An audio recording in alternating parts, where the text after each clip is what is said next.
Pardon the interruption, but I'm Mike Wilbon. The Oscars are this weekend, Tony, right here in L.A. Have you ever wanted to be a famous actor? I'm Tony Kornheiser. No. It's enough of a hassle getting mistaken for George Clooney. Oh, is that still happening to you? Yes, still. Man, you would think it might have run its course by now, considering the differences. No, 2-3 times a day. Oh, wow. Almost everywhere I go. Almost everywhere I go. Welcome to PTI, boys and girls. In today's episode, a shaky start for the Pelicans, questions about Tiger Woods, and a 58-point rout by Gonzaga. But we begin today with the 50 points the Golden State Warriors put on the Clippers last night in the third quarter alone. The Warriors shot 74% for the quarter, although presumably they were guarded. Those 50 points propelled Golden State to their 10th straight victory over their personal punching bags, the Clippers. But the final margin was only 10 points. Wilbon, should the Clippers be encouraged that they kept it closer than usual? No. This is not a D2 team playing a D1 team. No, this is not that. The Clippers have at their disposal the same resources. In other words, access to people, trades, free agent signings, draft, whatever. No, the Clippers have been at this for a while. They've been building their own team. They got their own all-stars and future Hall of Famers, at least one. So, no, Tony, this is not the time for the Clippers to sit back and think, we kept it close for a while. Aren't we looking better? This is not that. I don't really care what the Clippers think coming out of this game because the Clippers can't beat the Golden State Warriors. The fact of the matter is nobody can beat the Golden State Warriors if they shoot. This is fairly obvious at this point. There's two things that can beat the Golden State Warriors. One is if they don't shoot, because that's what they do for a living. And the second thing is if what happened last year when Draymond Green got suspended and missed a game that was altogether important in the finals, and he kicked another guy last night. He kicked Blake Griffin in the shoulder in a loose ball circumstance. He is too valuable, Mike, and the referee's going to look for him. And if they lose him for a game here or a game there in the playoffs, they can be beaten. Yes, Tony, they can. That's largely what happened for those of us who think that, they had the upper hand and should have finished off Oklahoma City, finished off Cleveland. This is what happened. You can't miss a guy when you're in one of those series, conference finals or finals. And that happened, of course, when we lost the game against Cleveland when he wasn't there. But Tony, going back to the Clippers for a second, they didn't do anything to get better at the break. And I understand, maybe the deal wasn't there to be made. I understand that. They're done. But, Tony, no, they're done. They're not in the conversation with Golden State at this point. Done. As much reverence as is paid to San Antonio, and for all the right reasons, mind you, the Houston Rockets demonstrated last night why they might be the biggest threat to the Warriors. With their new acquisition, Sweet Lou Williams scoring 27 off the bench, James Harden barely needed to break a sweat, and the Rockets won by 30. Way more attention to tip-off was on new Twin Tower pairing Boogie Cousins and Anthony Davis, and they played okay. But they were no match at all for these fortified Rockets. Tony, is Houston a true threat to win the West? This is clearly going to be the theme of the next 2 months. Who has a chance against Golden State? Who has a chance against Cleveland? I probably shouldn't be the co-host anymore because I'm going to say today what I'd say yesterday, what I'm going to say tomorrow, that nobody, if Golden State shoots, nobody has a chance to beat them. Well, Tony, people don't always shoot. They don't shoot 7 games in a row. That's right. It's never happened. That's right. Now, you might shoot 4 games in a row and eliminate somebody. You don't need 7. But I will say this, what's interesting about Houston. And by the way, you might want to extend some dap to Daryl Morey, who used to want to take shots at last year about the Rockets. And they were terrible last year. They were awful to watch. Yeah. They were just a waste of time Analytics, last year. Daryl Morey. They did a great job. it on the fly. Good job. And they remade it. Mike D'Antoni and James Harden then get credit. Daryl Morey gets a lot of credit. All of them. Lou, Tony, all of them. Getting a 6th man of the year to now go in and you talk about shooting. Yeah. Houston they're just that close to the Warriors when it comes to shooting, Tony. Okay. Just shooting. I'm not saying they're as good. Yeah, don't get I'm not carried away. saying they're going to beat them, but they're a threat. Let's look at Golden State for a second, okay? Because they're a great team. They've been in the finals 2 years in a row. They won 1 year, and they didn't win the second year because Draymond Green missed a game, and LeBron James had the greatest 3 games maybe in the history of the game. And they needed all of that to beat Golden State. Golden State just added Kevin Durant Yeah. Okay? They're the Sweet best. Lou Williams, he's They're the nice. best. Kevin Durant is great. Of course he is. Stop. You said you got to shoot every game. Yeah. You can't shoot every game. Sticking with our theme about who has a chance against the Warriors and the Cavaliers, the Cavaliers are expected to make a move that will put more distance between themselves and everyone in the East. They're expected to add Deron Williams to be their backup playmaker that general manager LeBron James demanded. Williams just finished 40 games in Dallas where he averaged 13 points and 7 assists. Will at this point in his career, would 32-year-old Deron Williams be an impact acquisition for Cleveland? Tony, he doesn't need to be an impact acquisition. No. He needs to bring that thing that LeBron was talking about. I mean, help.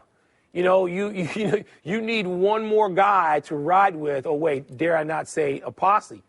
But I'm going to use that general reference that you got your guys. And you need to be fortified in the way that Houston was with the acquisition of Lou Williams. And Lou Williams is younger and is going to score more. But Deron Williams can help. And, Tony, especially if, and I'm not wishing anybody injuries. I don't want to see any injuries going for anybody into the playoffs. But if something was to happen and Kyrie Irving had to miss a game or two, that has happened in the last couple of years in the postseason. Yes, it has. Deron Williams is a veteran. He's an Olympian. He knows how to play. He knows how to play with LeBron. It's an important acquisition. Doesn't have to be impact, but it's important. I think he's going to be terrific, and I'm going to go to the glasses to give you statistics that are important to me.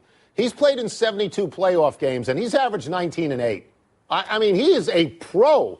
This is a big deal. And this is the thing, one of the things, if you step back a little bit from Golden State, a team that I'm in love with, if they add Deron Williams and he can come off the bench and give him 20 minutes a game, if Andrew Bogut is cut and somehow ends up on Cleveland, which would have surprised me because I thought he'd go back to Golden State, but if he ends up on Cleveland, then Cleveland just got significantly better. They did. They would have added some nice pieces, Tony. That's right. Insurance pieces going into the playoffs. So we're not that far away from it. Yeah.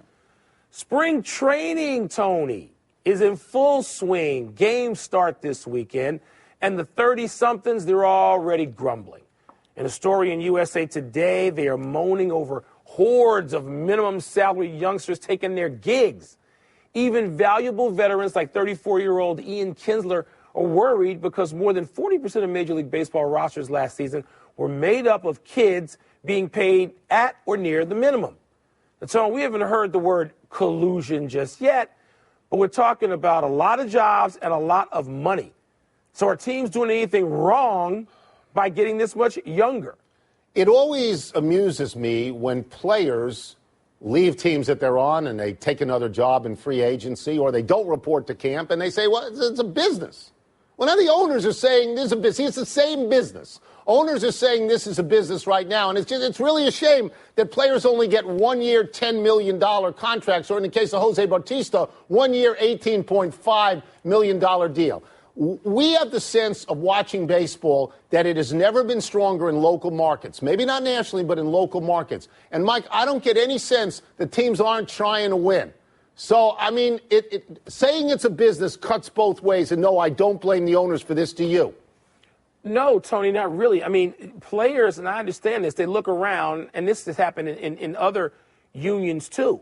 When they look around, they allow kids to come into their league at 18, and they don't fight for the jobs of people who are 34 years old. I would say, wait a minute, this is up to your union. Figure out how to do this. You got 725 jobs or whatever it is in Major League Baseball. The union has to help with the direction of that sport, whatever the industry is. So, Tony, no, when you say, and players say, wait a minute, we're competing, we want to have the best team out there. Yeah. Owners are saying this is a business. Yeah. If you have guys making $35 million, you have to figure out how that pie is going to be sliced. You got guys at the top making staggering amounts, and the pinch comes somewhere near the bottom. But I don't get any sense that the teams aren't trying to win. I don't.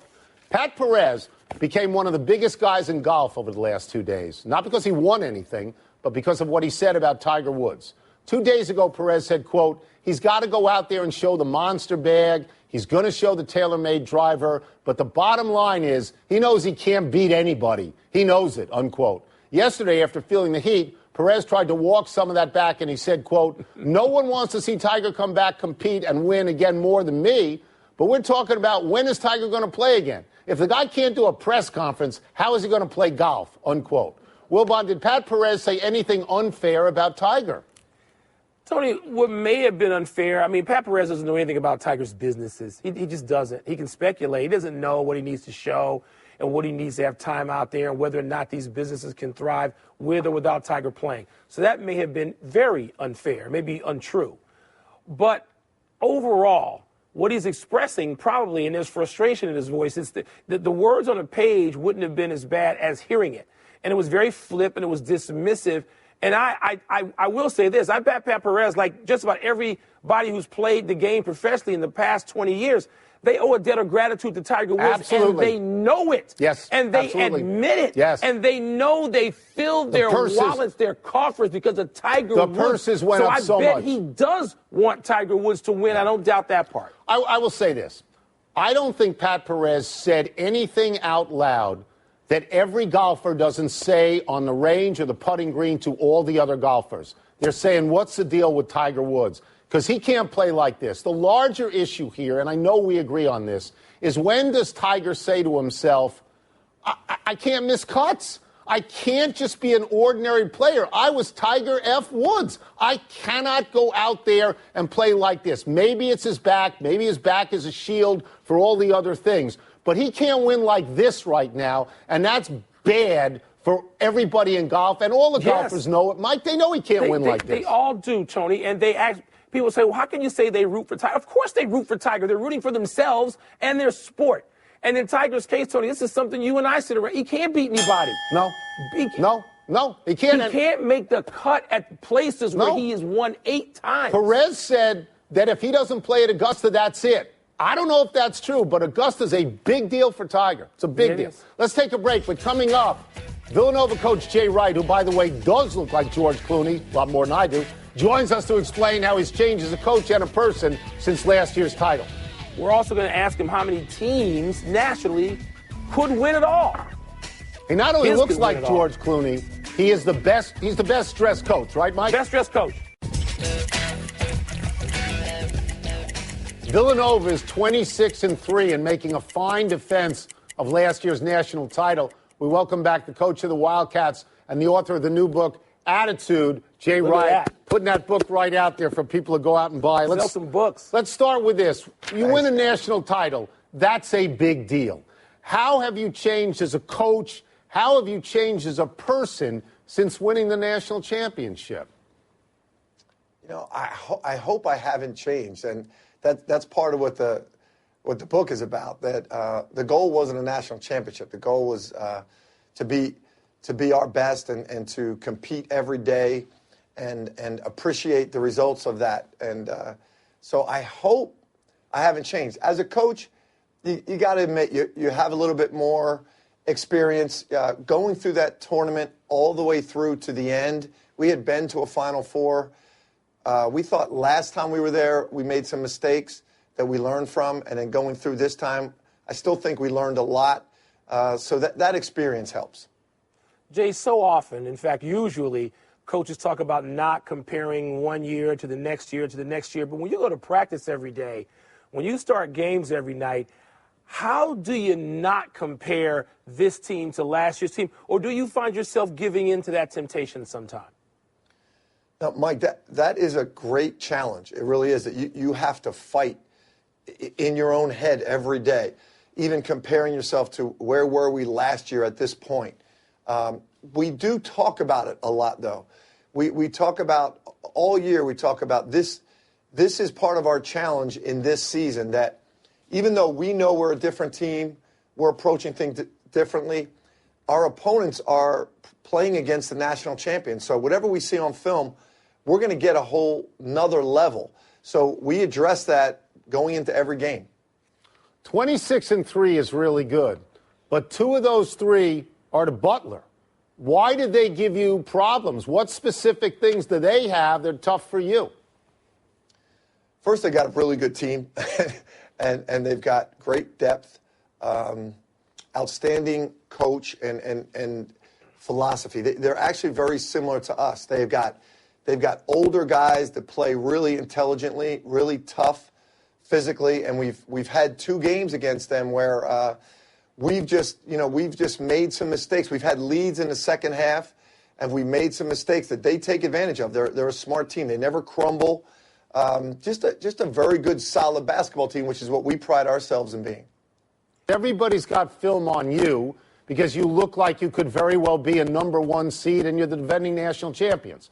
And if Butler has beaten you twice, do you worry as a coach that they have found the blueprint to beat Villanova?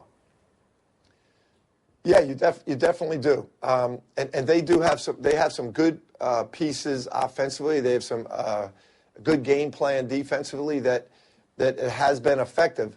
And that's a part of the season where no matter how many wins you have or no matter how successful you are, you have to keep evaluating yourself and you have to keep improving. It's what I was mentioning last year, but we lost a game in the Big East Championship to Seton Hall that gave us a really good blueprint for where we had to improve to go on and win the NCAA tournament. I don't think if we had lost that game, if we could have won the NCAA tournament. And it's the same thing with these Butler games. It's going to help us look at things that they exploited and improve, I think, going on for the rest of this season. Jay, I want to ask you, as we look, we can peer into March now and sort of see how things are taking shape. When you look out there and you got some of these teams that have been in your way already this season, how many teams would you say comprise the group that can go into this thing thinking we really have a shot to win it? In the last few years, I think since that last Kentucky team that was undefeated, in the last few years, I don't think there's one team that's been so dominant, even as good as Gonzaga is and Kansas has been this year. I don't think there's anybody that's unbeatable. And I think even look at a team like Virginia, who has struggled here down the stretch a little bit. They're in a really tough conference. They're playing tough road games. You get on neutral courts, that team could beat anybody. Butler could beat anybody, could win it all. I think you're seeing each year more and more teams that can win the whole thing. We'll get you out of here on this. We have read that after every game you have the same routine. You go home, you pour out some wine, you watch a replay of the game with your wife. Honestly, is your wife as excited to see these games as you are? No. Actually, it's the craziest thing, Tony. She thinks she is. She says to me all the time, "Oh, I can't wait to go back and watch the game because everybody talks to me at the game. I didn't see it." We have a glass of wine. She gets about halfway through her glass. By the time I get everything set up, she lasts 2-3 minutes, and she's asleep on my lap. She doesn't see anything. And she wakes up with like about a minute to go. She says, "Did we win?" And it's the same thing it's been 26 years. That's great. That's great. It could be worse. You could have the Hallmark channel on like I do at my house all the time. You don't want that. Thank you, Jay. Thanks a lot. Best of luck, Jay. Best of luck. You guys are the best. Thank you. Let's take one last break. Still to come, Gronk says there's no doubt he will be ready to play after his third back surgery. Yeah. Come on, isn't there some doubt? I bet the Patriots could have some. Carmelo says he doesn't understand the Knicks' vision for the future. We'll ask Tony to explain it to him next. Is Carmelo in every show, no matter what? Yes. Is there always Carmelo at the crossroads? Yes. Happy time, people. Happy 40th birthday, Floyd Mayweather. Though I know you can't stand him, Wilbon, give Mayweather his due. He's 49-0 as a boxer. He's 26-0 in championship bouts. But at this point in his career, the only interest in him centers on whether he will fight Conor McGregor, the greatest star in kick fighting. Yeah, too much of his sideshow stuff. How much money, how much this, how much that reputation. He's a great fighter, Tony, but not one of my top 10 or 15 fighters of all time. Really not. Not so happy anniversary to these two minor league hockey players. Around this day 4 years ago, the two participated in perhaps the sorriest excuse for a fight, basically circling each other for over a minute until the irritated refs escorted both to the penalty box. Look at us. We're making fun of people who didn't fight when we both think that fighting is bad for hockey. Yeah, I think it's bad for hockey. I'm glad there's less of it. And you know these two guys, Tony, they may not have fought here, but they fought in their lives. They're tough guys. I'm not going to question their toughness. Happy trails to Ben Simmons. The Sixers announced today that Simmons will sit out his entire rookie season. So much like Joel Embiid and Nerlens Noel, Simmons becomes another high draft pick who will not play for Philadelphia at least one full season. By the way, the 76ers yesterday gave up on Noel trading him to Dallas. And even at 21-35, the Sixers remain largely a joke. Tony, it's the Philadelphia Red Shirts. That's what they should be renamed. Because this is what happens with these kids now. They can come out after 1 year if they want. It doesn't mean they're going to contribute professionally right away. Because they rarely do. They're not ready. No errors today. Let's go to the big finish. Let's do it. Gonzaga beat San Diego by 58, and now just has to beat BYU at home tomorrow for an unbeaten regular season. Your thoughts now? You picked against them twice. Great accomplishment. Good for them. They crushed BYU on the road. They're going to beat them bad at home. I believe I have Carmelo says he doesn't understand the Knicks' vision for the future. Explain it to him, Tony. Carmelo doesn't understand anything with the Knicks. I don't understand why he's still with the Knicks. He hates Phil. Phil hates him. Stop. Gronk says there's no doubt he's ready to play after his third back surgery. Do you believe that? I don't know what to believe in.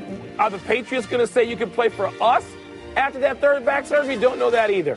Jags boss Tom Coughlin says Blake Bortles has a lot of work to do. What do you read into that? I read into that the potential of another Brock Osweiler, that he may be done, that if Coughlin doesn't like him, that's it. Last one, Celtics and Raptors tonight. Who you got? Raptors need to start playing. Stop talking, start playing. They made some acquisitions. Now's the time. We're out of time. Trying to do better the next time. I'm Tony Kornheiser. I'm Mike Wilbon. Have a great weekend, knuckleheads. Check out the PTI podcast on iTunes. Ryan Needles, happy birthday.